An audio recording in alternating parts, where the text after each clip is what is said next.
여러분 인생에서 가장 완벽하게 망했다고 느꼈던 순간이 언제인가요? 아마 그날을 생각하면 지금도 가슴 한구석이 서늘해지실 겁니다. 밤새도록 땀 흘려 일했는데 손에 쥐어진 결과가 단 0%도 없는 상태를 말이죠. 우리는 그런 순간을 절망이라 부르고 실패라고 적습니다. 하지만 제가 오늘 여러분께 충격적인 역설 하나를 말씀드리고자 합니다. 사실 그날은 여러분 인생에서 가장 큰 축복이 시작된 날이었습니다. 텅 빈 통장, 무너진 사업체, 낙방의 소식이라는 빈배가 왜 당신에게 필요했는지 아십니까? 주님은 당신의 배가 가득 찼을 때는 결코 타지 않으시기 때문입니다. 가득 찬 배에는 주님이 앉으실 자리가 없거든요. 당신의 인생이 처참하게 비워진 바로 그 시점이 주님께는 탑승 허가증이 됩니다. 왜 하필 당신에게 이런 고난이 왔는지 억울하신가요? 그 텅 빈 공간이 사실은 기적을 담기 위한 거대한 그릇이었다는 사실을 이제 곧 깨닫게 되실 겁니다. 지금부터 당신의 절망을 만선으로 바꿀 비밀스러운 항해를 시작합니다. 그런데 주님은 왜 굳이 그 허무한 아침에 베드로를 찾아가신 걸까요? 눈을 떴을 때 세상에서 가장 무거운 아침이 있습니다. 베드로에게는 오늘이 바로 그런 날이었습니다. 밤새도록 그물을 던졌지만 결과는 참담한 숫자 0이었습니다. 전문가로서의 자존심은 갈기갈기 찢어졌고 몸은 물에 젖은 솜처럼 천근만근입니다. 우리도 그럴 때가 있지 않습니까? 남들 다 쉴 때 이 악물고 일하고 잠까지 줄여가며 버텼는데 손에 쥔 성적표나 매출 장부는 처참하기만 한순간 말입니다. 허무함의 끝에서 그물을 씻고 있는 베드로의 모습은 어쩌면 오늘을 살아가는 우리의 자아상일지도 모릅니다. 그런데 참 이상한 점이 하나 있습니다. 주님은 베드로의 배가 물고기로 가득 찼을 때가 아니라 텅 비어 실망과 허탈함이 가득할 때 그를 찾아오셨다는 사실입니다. 왜 주님은 굳이 성공의 정점이 아닌 우리의 가장 비참한 빈배를 노리고 오시는 걸까요? 이 텅 빈 공간에 숨겨진 주님의 치밀한 계획이 궁금하지 않으십니까? 주님은 당신의 빈배를 보고 단순히 안 됐다라고 위로만 하러 오신 게 아닙니다. 그 텅 빈 공간을 사용하기 위해 오신 겁니다. 만약 베드로의 배에 물고기가 가득 차 있었다면 예수님이 올라타 앉으실 자리가 조금이라도 있었을까요? 아마 발 디딜 틈조차 없었을 겁니다. 당신의 인생이 지금 결핍투성이라서 혹은 구멍난 곳이 너무 많아서 괴로우신가요? 역설적이지만 축하드립니다. 드디어 당신의 배에 예수님이 편히 앉으실 공간이 마련되었다는 뜻이니까요. 부족함이 은혜가 되고 모자람이 오히려 축복의 시작이 됩니다. 내 힘으로 가득 채웠던 것들이 비워질 때 비로소 하늘의 경영이 시작되는 법이죠. 이제 주님은 당신의 배에 당당히 발을 올리셨습니다. 그런데 배에 타자마자 주님은 우리를 당혹스럽게 만드는 아주 이상한 요구를 하나 던지십니다. 예수님은 배를 육지에서 조금 떼라고 하십니다. 밤새 고생하고 이제 막 퇴근해서 그물을 씻으려는 베드로에게는 정말 귀찮고 번거로운 일이었을 겁니다. 내가 지금 얼마나 피곤한지 아시냐라고 쏘아붙일 법도 했죠. 하지만 베드로는 묵묵히 노를 저어 자기 배의 핸들을 주님께 맡깁니다. 내 인생, 내 사업체, 내 자녀라는 배의 주인이 나라고 생각할 때는 늘 파도가 두렵고 불안합니다. 하지만 배의 주인이 바뀌면 그때부터 항해의 성격이 완전히 달라집니다. 여러분은 지금 여러분 인생의 배를 직접 운전하며 쩔쩔매고 계신가요? 아니면 주님께 기꺼이 자리를 내어드리고 계신가요?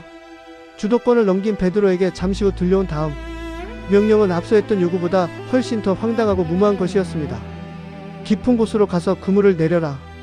이 짧은 한마디는 베드로의 15년 어부 인생 전체를 정면으로 무시하는 말이었습니다. 갈릴리 호수의 아침에는 고기들이 얕은 해안가로 나오지 깊은 곳에는 살지 않는다는 것이 상식 중의 상식입니다. 게다가 목수 출신인 예수님이 평생 배 위에서 뼈가 굵은 베드로에게 훈수를 두고 있는 상황이죠. 우리 삶도 마찬가지입니다. 간절히 기도는 하지만 정작 결정적인 선택의 순간에는 내 경험과 상식이라는 단단한 감옥에 갇혀 주님의 말씀을 밀어내곤 합니다. 내 상황은 내가 제일 잘 안다는 교만이 기적의 통로를 막고 있는 것은 아닐까요? 하지만 분명한 사실은 기적은 내 상식이 끝나는 지점에서 비로소 피어난다는 것입니다. 과연 베드로는 이 말도 안 되는 명령 앞에서 어떤 선택을 내렸을까요?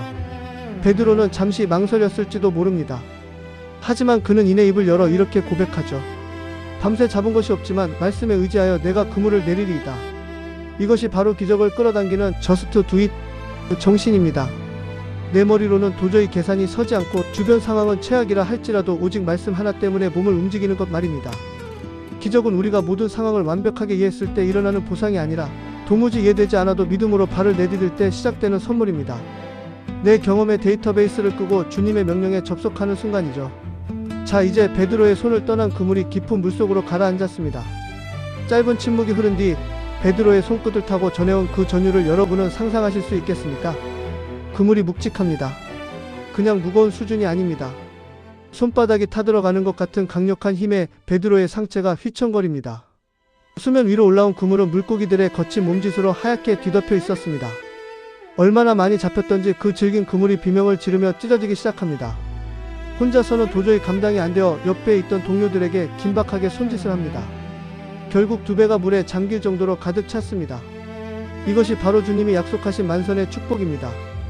내가 주님과 같은 배를 타면 나만 잘 되는 것이 아니라 내 주변의 이웃과 동료들까지 덩달아 배가 터지는 복을 누리게 됩니다.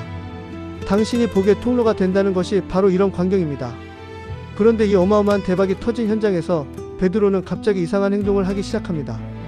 고기를 세며 환호하는 것이 아니라 주님 발 앞에 그대로 엎드려 버린 겁니다. 주여, 나를 떠나소서. 나는 죄인이로소이다.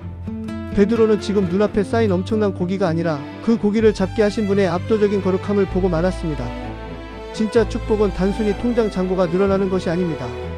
그 풍요를 통해 내가 얼마나 초라하고 부서지기 쉬운 존재인지 깨닫고 창조주 하나님을 대면하는 거룩한 공포를 경험하는 것입니다. 돈보다 귀한 주님을 발견하고 나면 세상의 성공은 더 이상 내 인생의 주인공이 될 수 없습니다. 주님은 떨고 있는 베드로에게 그의 인생 목적을 완전히 뒤집어버리는 폭탄 선언을 하십니다. 그 한마디는 베드로가 평생을 바쳐온 직업관과 인생관을 송두리째 바꿔놓았습니다. 베드로는 그 산더미처럼 쌓인 고기와 평생의 전부였던 배를 뒤로하고 예수님을 따릅니다. 방금 전까지 만선이라는 일생일대의 대박을 터뜨린 사람이 이제는 스스로 빈배가 되기를 자처하며 길을 나선 겁니다. 이제 그의 배는 단순히 고기를 낚아 생계를 유지하던 수단이 아니라 죽어가는 영혼을 건져 올리는 사명의 배로 거듭났습니다. 고기는 먹으면 사라지지만 주님과 함께 건져 올린 영혼은 영원히 남기 때문입니다. 여러분, 혹시 아직도 그물에 걸린 고기 몇 마리에 일희일비하며 밤을 지새우고 계신가요? 이제 당신의 배를 세상의 욕망이 아닌 주님의 사명을 위해 띄울 시간입니다. 주님께서 당신의 인생을 걸고 제안하시는 이 새로운 항해, 지금 저와 함께 시작해 보시겠습니까?